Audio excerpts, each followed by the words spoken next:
आज का हमारा लेक्चर है डेसिमल टू हेक्साडेसिमल कन्वर्जन्स का। पिछले 2-3 लेक्चर से हम लोग कन्वर्जन्स ही देख रहे हैं। लास्ट लेक्चर में हम लोगों ने बाइनरी टू डेसिमल देखी थी और उससे पहले हम लोग डेसिमल टू बाइनरी भी देख चुके हैं।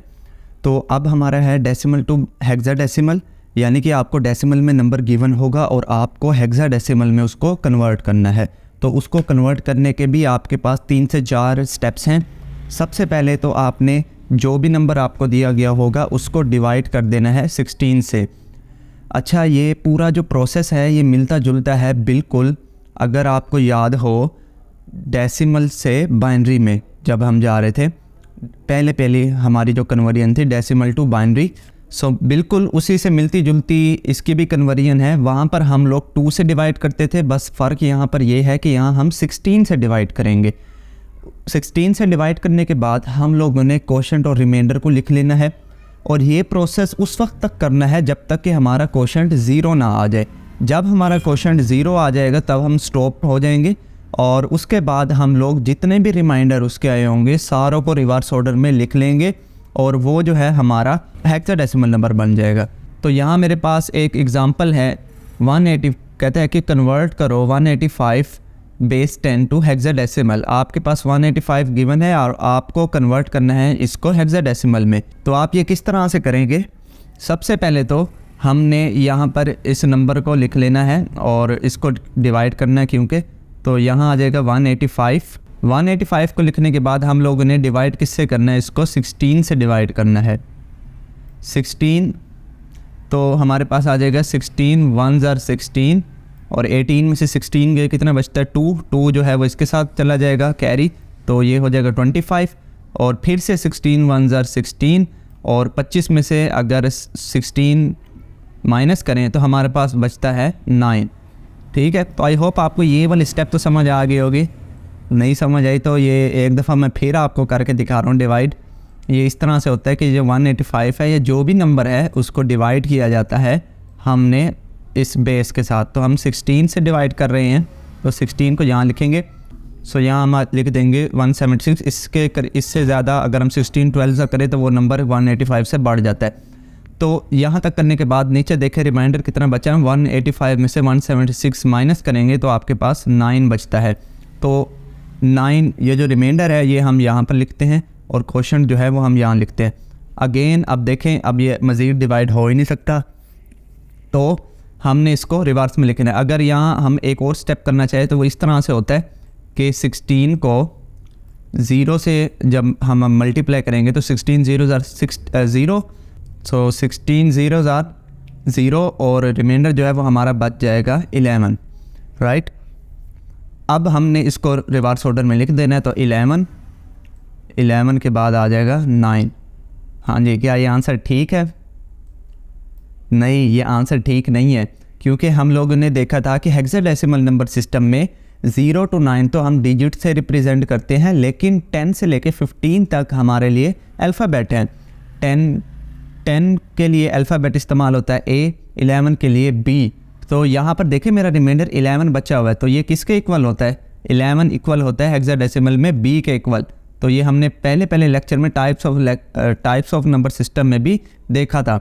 तो इस 11 की जगह आएगा B और ये 9, क्योंकि 9 तक हम डिजिट लिखते हैं तो ये 9। तो इसका करेक्ट आंसर होगा हमारे पास B 9, 11 9 नहीं होगा।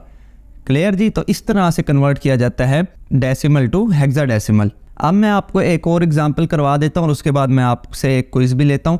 तो एक और सवाल हम लोग यहाँ पर सॉल्व कर लेते हैं। उसकी रकम है 7 5 5 एंड 1 और यहाँ पर हम इसको भी डिवाइड कर रहे हैं किसके साथ? 16 के साथ। तो ये अब फिर से हम इसको वैसे ही इसी तरह डिवाइड करेंगे।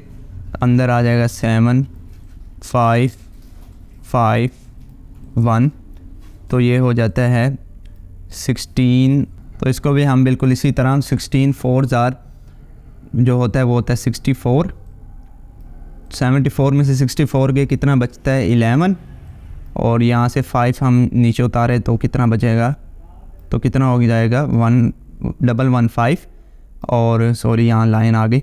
और यहाँ पर 16 7 आई थिंक होता है 112 लिखेंगे और 115 में से 112 के 3, तो यहाँ पर हम लोग 1 उतारेंगे और 16 क्योंकि 16 दूना तो 32 होता है ना, तो यहाँ पर हमारे पास 31 बचा हुआ है। तो 16 1 16 और यहाँ मेरे पास जगह ख़त्म हो गई है, तो 31 में से 16 जाएंगे तो वाकई हमारे पास कितना बच जाता है 15।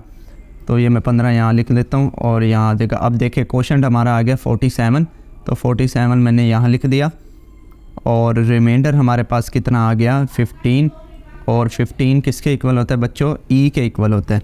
हेक्साडेसिमल में 15 ई के इक्वल होता है, तो यहाँ पर उसका मैंने साथ ही अल्फ़ाबेट भी लिख दिया। अच्छा जी, 47 को भी दोबारा कर लेते हैं। तो 16 471 है, सॉरी यहाँ पर 47 नहीं है, क्वेश्चन देखे 471 है। अच्छा, फिर से इसको डिवाइड करेंगे तो फिर से हमारे पास आ जाएगा और 16 2 32 और बाकी जो बच्चे को इसके साथ ऐड हो जाएगा 15, तो 15 इसके साथ हो जाएगा तो वही हो जाएगा 151। तो 16 9 होता है 144, तो 151 में से 144 माइनस करेंगे तो हमारे पास रिमाइंडर कितना बच जाएगा बच्चों 7। अब फिर से इसको डिवाइड करेंगे दोबारा 16 से, तो 16 1 16 और रिमाइंडर हमारे पास कितना बच जाएगा 13। और 13 को हेक्साडेसिमल में किससे डिनोट किया जाता है? डी से। तो अब इसका आप लोग लिख लें रिमाइंडर। सबसे पहले आ जाएगा 1। अब क्योंकि जगह नहीं है नीचे, वो मैं ये वाला स्टेप अभी के लिए छोड़ रहा हूँ, तो वैसे भी आप लोगों को समझ आ जानी चाहिए, तो यहाँ से लिखना चाहिए नॉन ज़ीरो डिजिट से। ठीक है जी, तो यहाँ मैं लिख रहा हूँ। सबसे पहले आ जाएगा 1, उसके बाद 13 जो कि इक्वल टू है किसके? डी के, तो 1D, उसके बाद क्या है 7, 1D 7 and last is E। Sorry 15 E नहीं होता बल्कि F होता है ना, देखा ना गलती हो गई। तो 15 जो है वो F के इक्वल होता है हेक्साडेसिमल में, तो ये आप लोग करेक्ट कर लें। ठीक है जी, तो ये हमारे पास फाइनल हमारा आंसर आ गया। ठीक है जी, तो इस तरह से कन्वर्ट किया जाता। अब आ जाएं जी क्विज़ पर, जो आपने मुझे सवाल हल करके उसका जवाब बताना है कमेंट में। तो उसका नंबर जो है वो है 69610। तो ये आपका डेसिमल नंबर है, आपने इसको कन्वर्ट करना है हेक्साडेसिमल में और मुझे नीचे कमेंट में बताना है। तो मैं आपका इंतज़ार कर रहा हूँ आपके जवाब का, तो जल्दी से कमेंट करें और जो कमेंट करेगा मैं उसको एक एक दिल दूंगा। देखें, इसके आपकी ना प्रैक्टिस होगी, मेरा कुछ नहीं जाना। तो ये मैं आपको देता भी इसलिए हूँ ताकि आप लोग एक दफ़ा अपने ये सवाल प्रैक्टिस कर लेंगे तो आपको मेथड पता लग जाएगा कि ये इस तरह से सॉल्व होते हैं। सो अभी के लिए इस वीडियो में इतना ही, तब तक के लिए